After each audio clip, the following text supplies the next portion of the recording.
Товарищи, к нам поступило государственное задание. Нам нужно сделать быт советских граждан невыносимым. Почему? Потому что комфорт – это расслабленность, буржуазия, капитализм и, наконец, загнивание общества. Правильно. Нам нужна суровая страна, товарищи. Какие будут предложения? Я предлагаю в подъезде стены наполовину покрасить, а наполовину побелить. Подождите, зачем? Вот именно. Люди будут ходить и думать, зачем.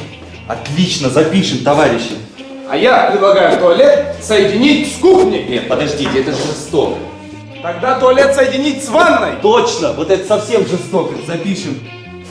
А я предлагаю в подъездах установить мусоропровод. Подождите, это удобно. Вот именно. Когда люди привыкнут, мы их завалим. Отлично, это вы махнули, конечно.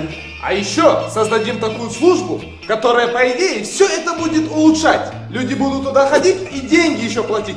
Мол, им это все еще и нужно. Точно. И работать там будут женщины и грубить всем. Отлично, точно, абсолютно всем.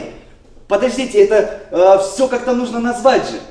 Прям отвратительным словом каким-нибудь. Аббревиатурами. Аббревиатурами. Ж! Отлично, сразу плохая буква. Какие еще плохие буквы есть? К. К. Почему К? Ну, возле Ж всегда К. Отлично. И еще какая-то плохая буква нужна. Х. ЖКХ.